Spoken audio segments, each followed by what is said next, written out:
अस्सलाम वालेकुम। आदा आज मंगल है, जुलाई की 16 तारीख।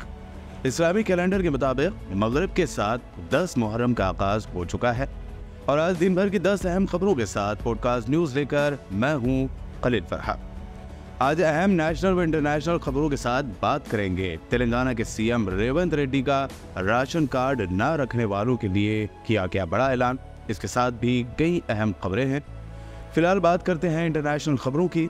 अरब मुल्क ओमान के दारुल हुकूमत मस्कत में मस्जिद के करीब हुई फायरिंग में 4 लोगों के जाबाफ होने जबकि मुतादिद अफराद के जख्मी होने की खबर है। ओमान पुलिस ने बताया कि फायरिंग का ये वाक़या मस्कत के इलाके वादी कबीर में पेश आया, जहां इमाम अली मस्जिद के करीब मुसल्ला मुल्जिम ने फायरिंग कर दी, जिसके नतीजे में 4 अफराद जाबाफ हो गए।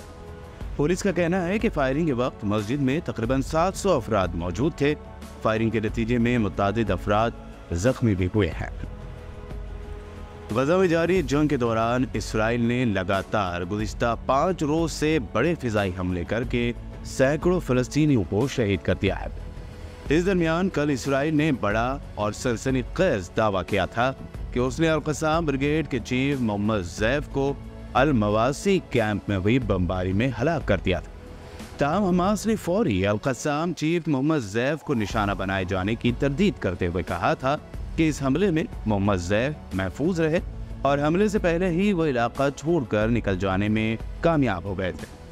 आज इजरायली आर्मी चीफ ने दावा किया है कि हमास मोहम्मद ज़ैफ पर हुए हमले या ज़ैफ की हलाकत से मुताल्लिक़ मालूमात छुपा रही है। इजरायली आर्मी चीफ ने पुरजोर दावा किया कि जिस कंपाउंड पर हमला किया गया उसमें हमास के मिलिट्री चीफ मोहम्मद ज़ैफ और हमास के खान यूनिस के कमांडर राफ़े सलामा मौजूद थे।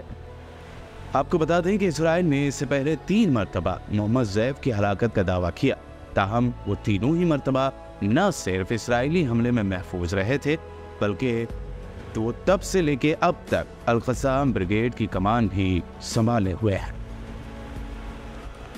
महाराष्ट्र के शहर कोल्हापुर में वाक़ कदीम मस्जिद को गैर कानूनी या गैर मजाज दिए जाने के बाद हिंदुत्ववादियों की भीड़ ने JSR के नारे लगाते हुए इस मस्जिद को शहीद कर दिया। इसके बाद कल दंगाइयों की इस भीड़ ने कोल्हापुर के गजापुर इलाकों में मुसलमानों की इमदाद पर हमला किया, जिसमें बड़े पैमाने पर नुकसान हुआ है। इस दरमियान मजलिस इत्तेहादुल मुस्लिमीन के सदर असदुद्दीन ओवैसी ने मस्जिद पर हमले पर एक्स पर पोस्ट करते हुए लिखा कि 6 दिसंबर जारी है, महाराष्ट्र हुकूमत को इसकी कोई फिक्र नहीं। टेररिस्ट अटैक है मस्जिद के ऊपर और 6 दिसंबर कंटिन्यू हो रहा है और वहां पर शिंदे और फडणवीस की बीजेपी की सरकार है और उस सरकार की वजह से ये सब हमले मस्जिदों पर किए जा रहे हैं। मस्जिद के अंदर घुसकर कुरान शरीफ की बेहुरमती की गई, मस्जिद के अंदर डिसिक्रेशन किया गया, मस्जिद के अंदर जलाया गए जानिमाज़ों को। जो वहां पर मुसलमानों के घर थे, घरों में घुसकर उनके जेवरात और पैसों को लूटा गया और अब पुलिस तमाशाई बनी नहीं बैठी है। तो ये पूरा एनकरेजमेंट दिया जा रहा है एक किस्म से, इनडायरेक्टली या डायरेक्टली बोलिए, वहां की बीजेपी और शिंदे सरकार की तरफ से। इसीलिए इन तमाम लोगों की हिम्मतें बुलंद हो रही हैं। आप बताइए कि हम विश्व गुरु बनना चाह रहे हैं और मस्जिद के ऊपर खड़े होकर आप डेमोलिश करने की कोशिश कर रहे हैं। हम विश्व गुरु बनना चाह रहे, थर्ड इकोनॉमी बनना चाह रहे और मस्जिद के अंदर घुस के आप कुरान शरीफ को जला रहे हैं। कौन सा विश्व गुरु, कौन सी ये बातें कर रहे हैं? डेलिब्रेट टारगेटिंग है मुसलमानों के और रिलीजियस प्लेस की। इसको इस बात को साबित करता है। केस बुक करे, कितनों को अरेस्ट करे आप? हर वक्त यहाँ पर पिछले 8 महीने से उठा के देख लो, महाराष्ट्र में मस्जिदों को टारगेट किया जा रहा है और वहां की सरकार कुछ नहीं कर रही है, खामोश तमाशे बने बैठी हुई। तो इसीलिए मैंने कल ये बात कही है कि अब आने वाले विधानसभा के चुनाव में महाराष्ट्र के मुसलमानों को, MIM पार्टी कैंडिडेट्स को अब कामयाब करिए। कोई तो आवाज उठाए ना। वो जो पार्टीज बोल रहे थे मॉरल विक्ट्री, अब तो मुंह से निकल रहा भी नहीं इस हमले के बारे में उनके मुंह से। इनके अलावा महाराष्ट्र MIM सदर इम्तियाज जलील ने भी एक्स पर पोस्ट करते हुए सेकुलर पार्टियों और उनके लीडरों की खामोशी पर सवाल उठाया। उन्होंने लिखा कि ये नया हिंदुस्तान है जहां गुंडे आसानी से मस्जिद को तबाह कर सकते हैं और पुलिस खामोश तमाशाई बनी बैठी रहे। एक और एमआईएम लीडर वारिस पठान ने भी कोल्हापुर मस्जिद हमले पर बयान देते हुए कहा कि मोदी जी के सबका साथ सबका विकास की धज्जियां उड़ रही है। देखिए, सब सुबह से कल से चालू है, लोग हमको वीडियो भेज रहे हैं, सोशल मीडिया के जरिए से भी आ रहा है, हमने ट्वीट भी किया है, किस तरह से महाराष्ट्र के अंदर विशालगढ़ कोल्हापुर में जो जगह है वहां पर एक मस्जिद के ऊपर कुछ हिंदुत्ववादी गुंडे चढ़कर तोड़ रहे हैं, मस्जिद के अंदर तहस महस कर रहे हैं, कलाम पाक की बेहुरमती की जा रही है। पुलिस प्रशासन क्या कर रहा है वहां पर? सब सो रहे हैं क्या? आप देखिए, इतने सारे जो वीडियो है आपको देखकर 6 दिसंबर आपकी नजर के सामने आ जाएगा, जब हमारी बाबरी मस्जिद को शहीद कर दिया गया था। तो हमने बिल्कुल कहा कि सरकार क्या कर रही है, सरकार प्रशासन इसको रोके। अब तो ऐसा लग रहा है कि बीजेपी ने महाराष्ट्र के अंदर चुनाव की तैयारी पूरी तरह से शुरू कर दी है अपनी। उनका तो ये दंगा गंगा इधर ही शुरू रहेगा, वो डेवलपमेंट की तो कुछ बात ही नहीं कर रहे। अब इतनी बड़ी घटना हो गई है, हमने मांग की है कि जो भी ये हिंदुत्ववादी गुंडे थे जो JSR के नारे लगाकर मस्जिद के अंदर घुसे, इस तरह का किया, उनके खिलाफ सख्त कार्रवाई की जाए। सबसे पहले उनको हिरासत में लिया जाए, उनको जेल में डाला जाए और सख्त कार्रवाई करके उनको सजा दी जाए।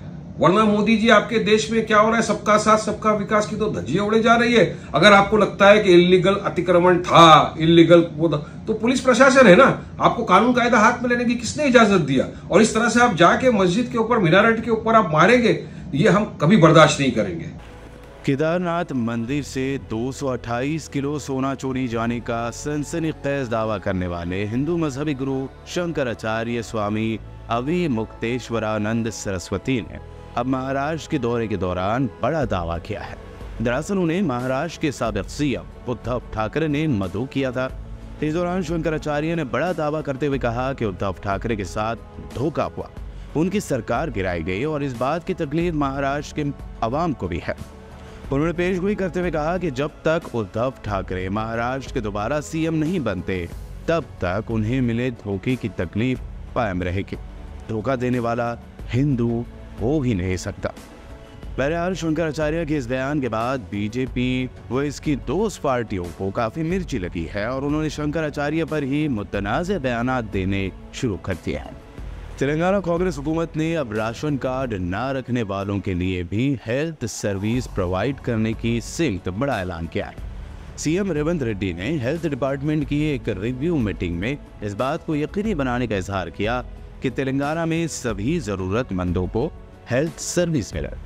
उन्होंने कहा कि आरोग्यश्री सर्विस सिर्फ उन लोगों को ही नहीं दी जानी चाहिए जिनके पास राशन कार्ड, बल्कि ये सर्विस सभी के लिए दस्तयाब होंगे। रेवंत रेड्डी ने तजवीज़ दी है कि आरोग्यश्री खदमात फराहम करने के लिए पॉलिसी बनाई जानी चाहिए, राशन कार्ड और आरोग्यश्री कार्ड से लिंक ना करें। तेलंगाना में सभी को आरोग्यश्री कार्ड फराहम करने के लिए कदम उठाए जाने चाहिए।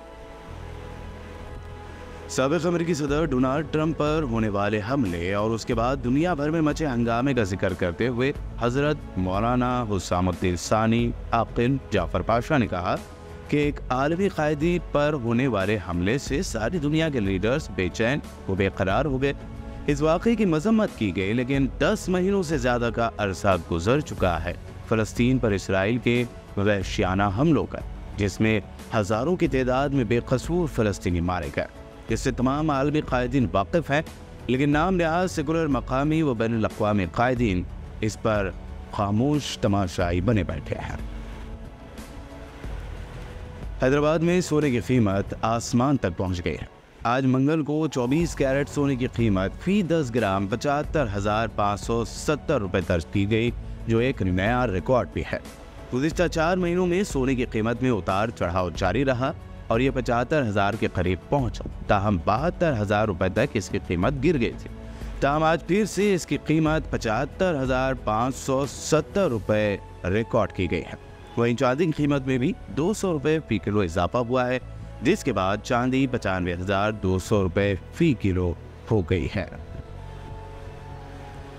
मारूफ टॉलीवुड वो बॉलीवुड एक्ट्रेस रकुल प्रीत सिंह के भाई अमनप्रीत सिंह को हैदराबाद की साइबराबाद पुलिस और एंटी नारकोटिक्स ब्यूरो ने इंटरनेशनल ड्रग्स बेचने वाली टोली के साथ गिरफ्तार कर लिया है।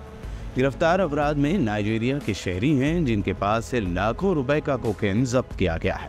रकुल के भाई अमनप्रीत सिंह को मेडिकल टेस्ट करवाया गया, जिस पर उसकी रिपोर्ट पॉजिटिव आई, जिसके बाद उसे गिरफ्तार कर लिया गया। तो पॉडकास्ट न्यूज़ में ये रही आज दिन भर की अहम खबरें। नए यूजर्स हमारे चैनल को सब्सक्राइब जरूर करें। मिलते हैं कल, तब तक के लिए दीजिए इजाजत।